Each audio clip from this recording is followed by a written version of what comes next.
¿Qué tal, hermanos? Muy buenos días. ¿Cómo están? Como siempre, deseándoles que Dios les bendiga rica y abundantemente en toda su vida, en todas las cosas que hacen y que esté prosperando la obra de sus manos y la obra de su iglesia. Vamos a reflexionar en la palabra de Dios como lo hacemos cada domingo, buscando que el Señor nos ilumine, que Él a través de su Espíritu nos diga, nos enseñe qué es lo que tenemos que aprender acerca de Él.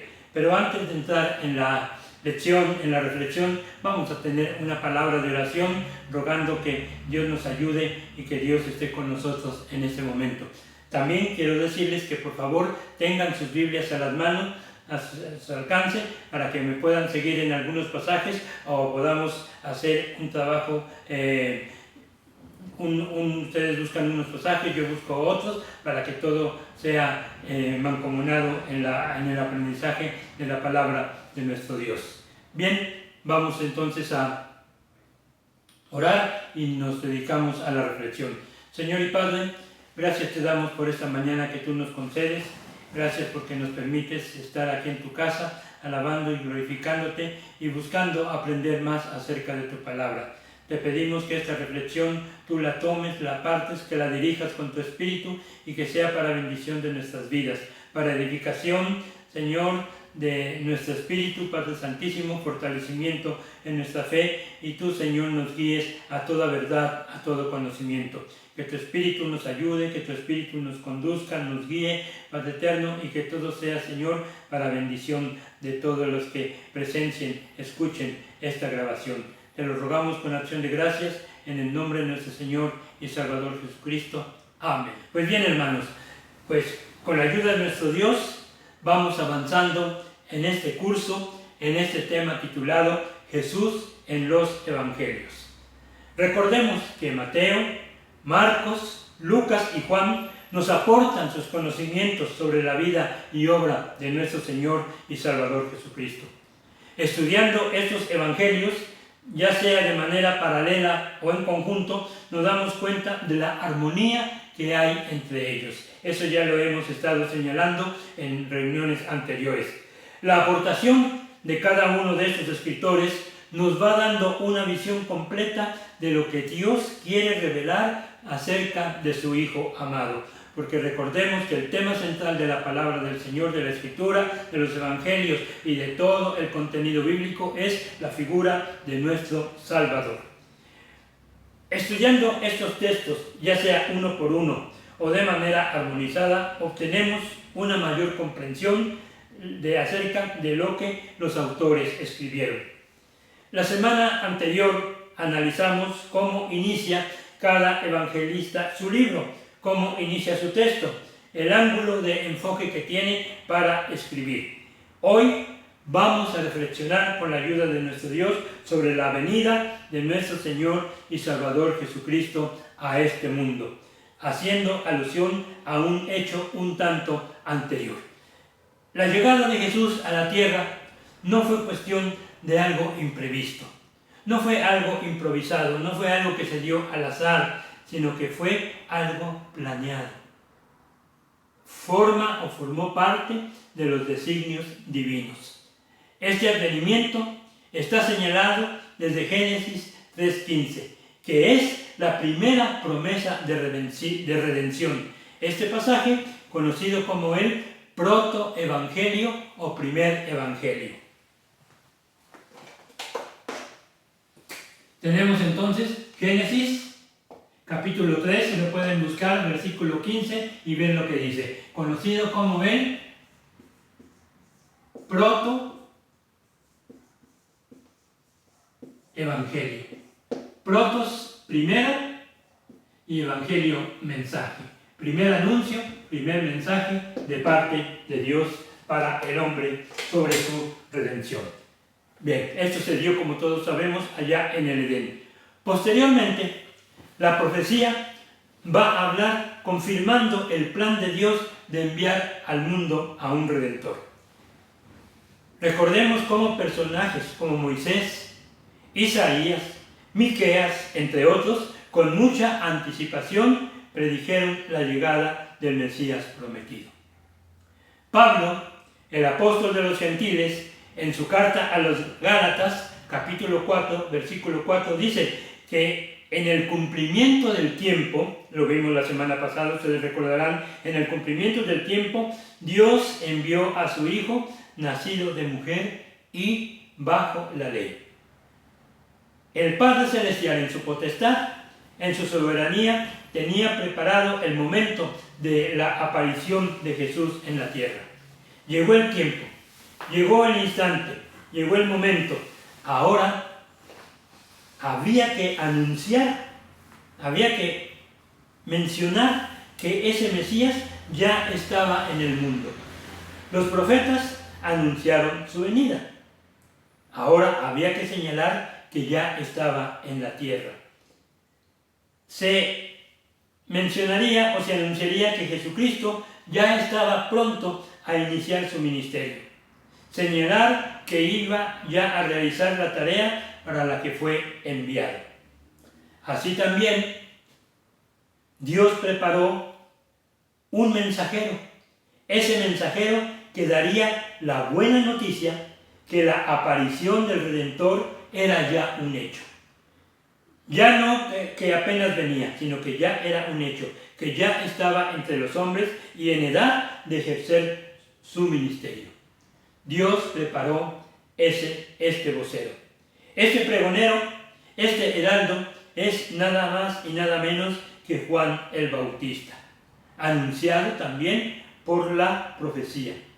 De este mensajero se van a ocupar los 4 evangelistas. Los 4 van a hablar sobre él, uno con mayor extensión que los otros, que los demás. Empecemos como lo menciona Marcos, cómo enfoca este hecho el evangelista Marcos. Él habla del Bautista como de algo que ya estaba profetizado. Habla del personaje que previamente fue anunciado a través de voceros anteriores de la antigüedad. Marcos usa como una especie de referencia bibliográfica diciendo, como está escrito en Isaías, el profeta. Si leemos la palabra de nuestro Dios, allá en Marcos 1, versículo 2, vemos como dice, como está escrito en Isaías, el profeta. Y a continuación menciona el mensaje profético. Hay que destacar que aunque Marcos hace alusión a Isaías, esa primera referencia es a Malaquías, capítulo 3, versículo 1.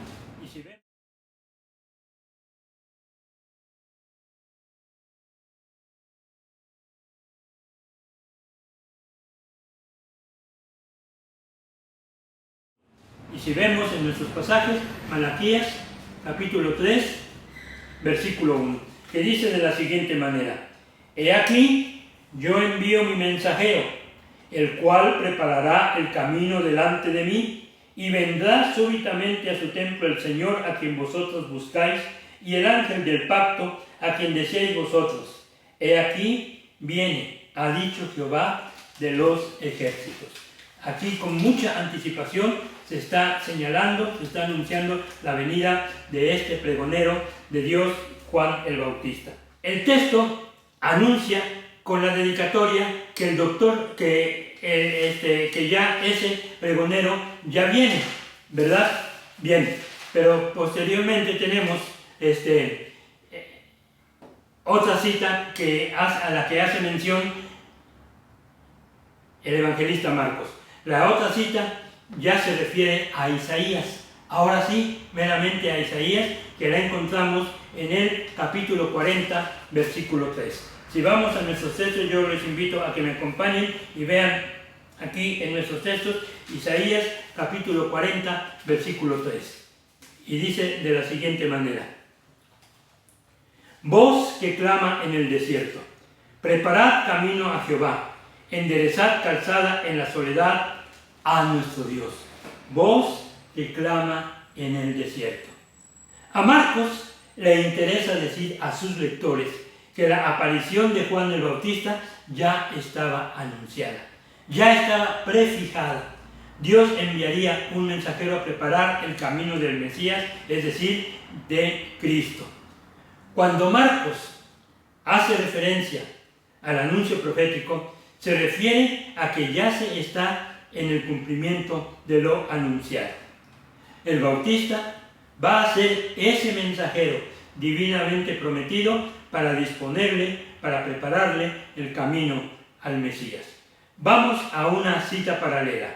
Vamos a comparar todo esto que hemos estado señalando en los pasajes con lo que nos dice Mateo en su capítulo 11. Mateo capítulo 11, versículos 7 al 10. Dice, está hablando el evangelista, mientras ellos se iban, comenzó Jesús a decir de Juan a la gente. Comenzó Jesús a decir de Juan a la gente. ¿Qué salisteis a ver al desierto? ¿Una caña sacudida por el viento? ¿O qué salisteis a ver?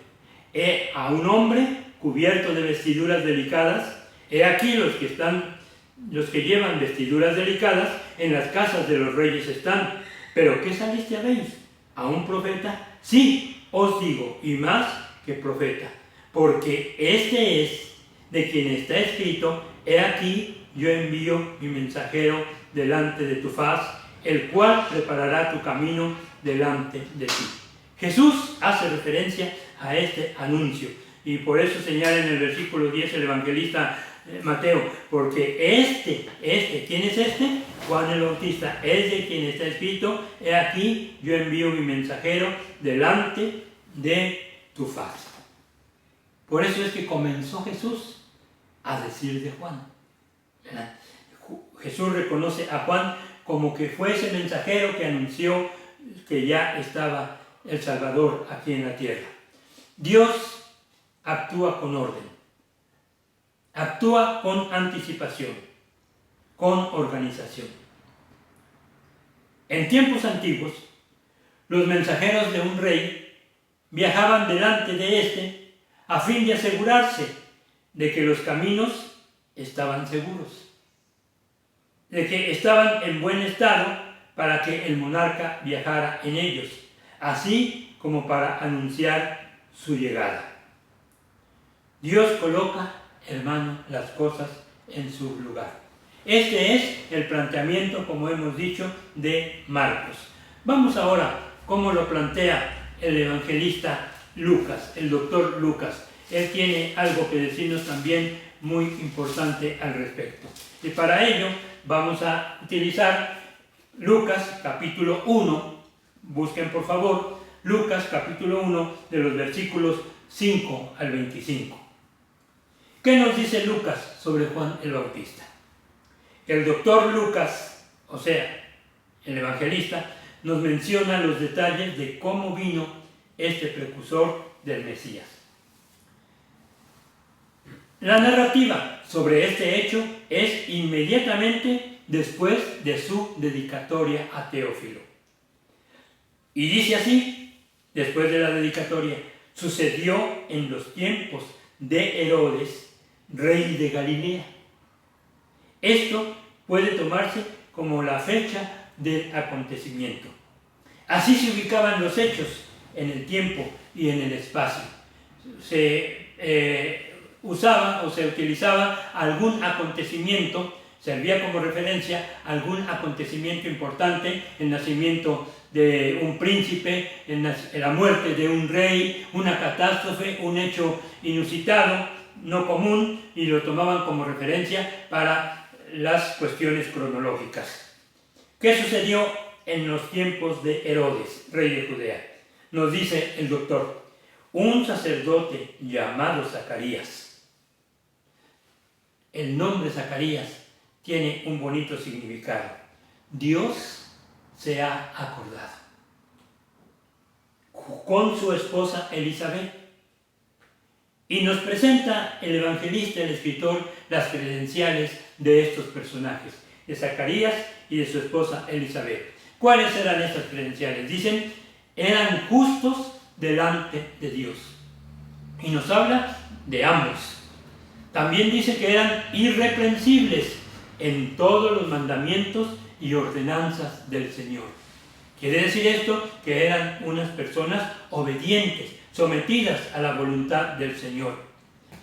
Ambos también descendían de una tribu sacerdotal, en este caso la de Leví, y los dos de edad avanzada. Son credenciales muy hermosas, como lo describe el doctor, pero también es el asentimiento de nuestro Dios en que está de acuerdo en que eran justos, irreprensibles y que eran de una tribu sacerdotal. ¿Cuál es el pero aquí? Bueno, no es de carácter moral, no es de carácter espiritual. No, el pero aquí es que no tenían hijos. Elizabeth era una mujer estéril. Y esto era un problema para toda esposa. Era un problema para toda mujer casada. Esto era mal visto en la sociedad judía. Era un estigma para la esposa. Muchos creían que esta señal de esterilidad era como una muestra de que habían perdido el favor divino.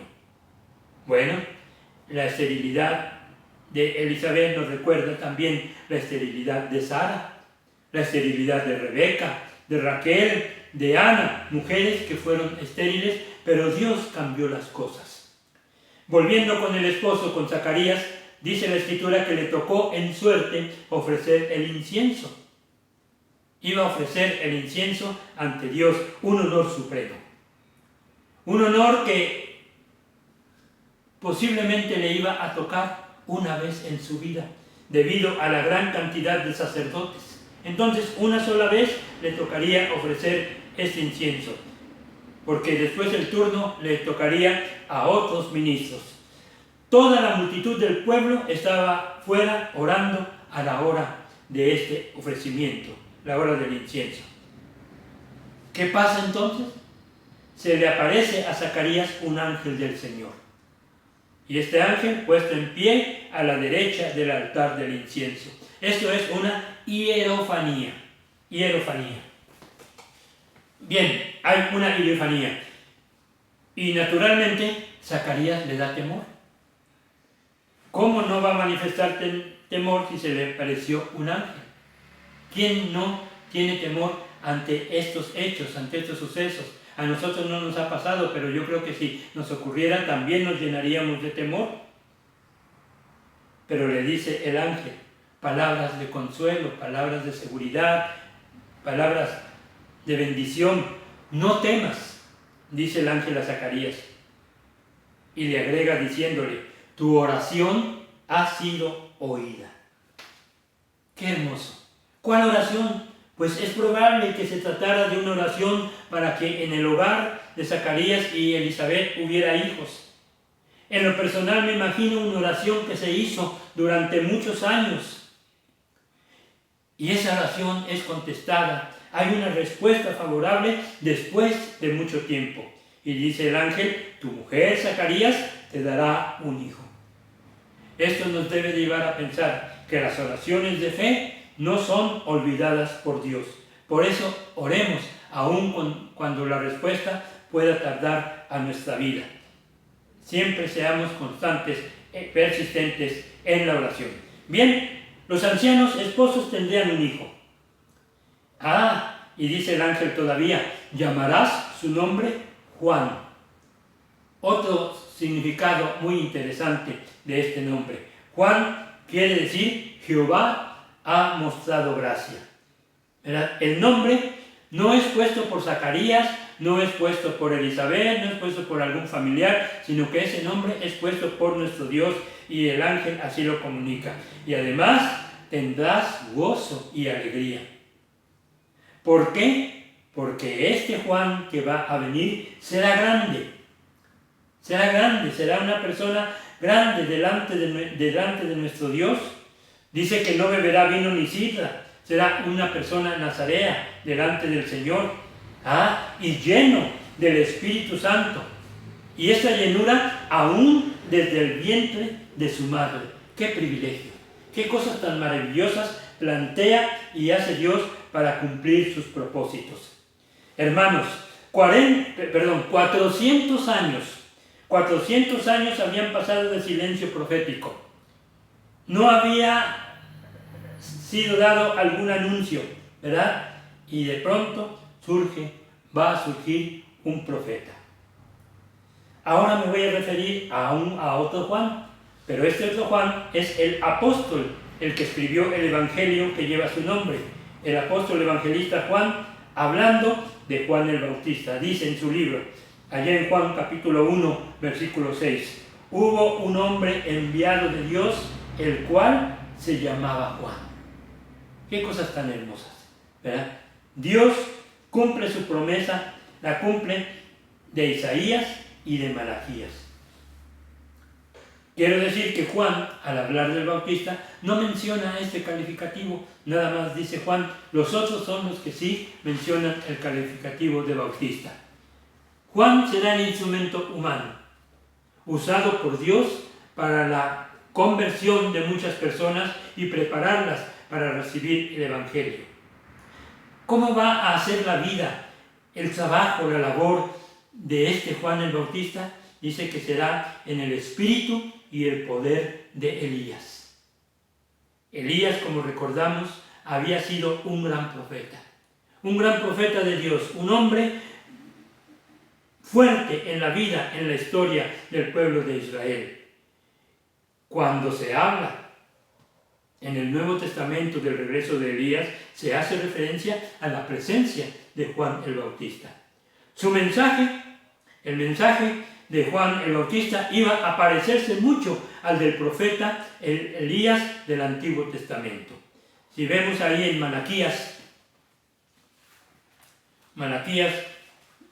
capítulo 4, versículos 5 y 6, dice de la siguiente manera, Malaquías 4, versículos 5 y 6, he aquí, yo os envío el profeta Elías antes que venga el día de Jehová grande y terrible. Él hará volver el corazón de los padres hacia los hijos y el corazón de los hijos hacia los padres, no sea que yo venga y hiera la tierra con maldición. Hermanos, aquí está la semejanza entre Juan el Bautista y Elías. Se dice por la Escritura que Juan el Bautista fue semejante a Elías hasta en el modo de vestir. Sus ropas muy semejantes las de ellos, ¿verdad?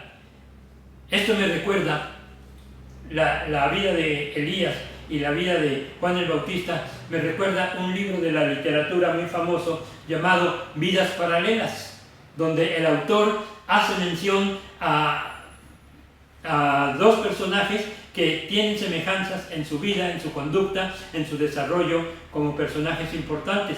Yo así diría de Elías y de Juan el Bautista, unas vidas paralelas. Los dos desafiaron monarcas. Por ejemplo, Elías amonestó fuertemente al rey Acab. Juan el Bautista amonestó también duramente a Herodes Antipas. Y entonces se parecían en su predicación fuerte, directa, ¿verdad? Sin ambajes, sino lo que Dios decía, eso explicaban. Bueno, volvamos con Zacarías. Zacarías está contemplando la visión del ángel, lo que el ángel le está diciendo, ¿verdad? Que sería grande su hijo, que vendría con el poder y el espíritu de Elías, etc.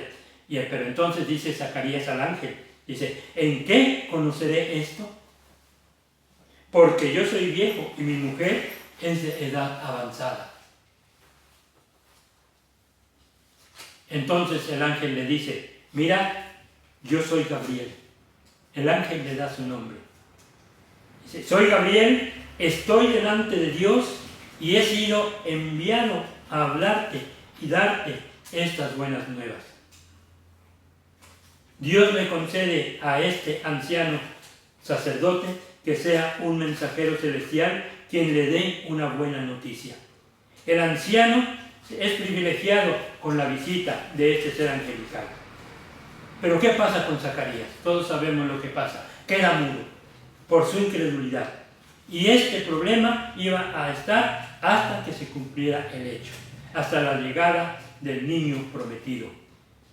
Bueno, mientras esto sucedía, el pueblo estaba esperando a Zacarías.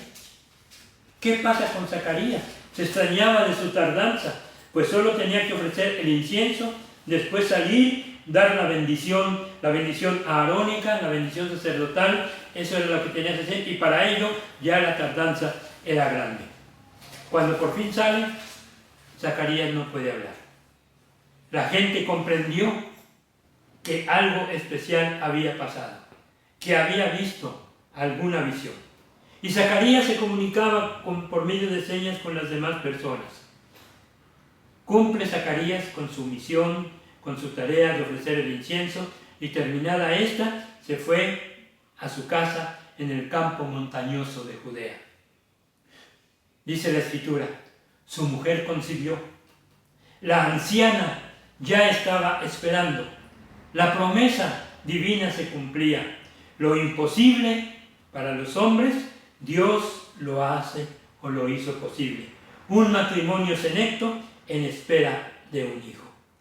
Elizabeth se recluye en su casa por 5 meses diciendo, así ha hecho conmigo el Señor en los días en que se dignó quitar mi afrenta entre los hombres.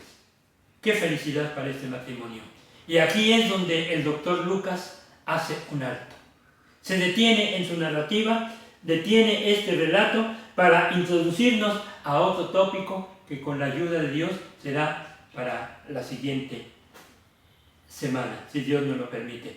Por lo pronto, hermanos, veamos cómo Dios cumple sus promesas. Dios es poderoso y de lo que no se puede, Él sí lo puede hacer, porque nada es imposible para Dios. Por eso nuestra confianza en el Señor, en que Él es el Todopoderoso, el Omnipotente, el Shaddai. Que Dios les bendiga.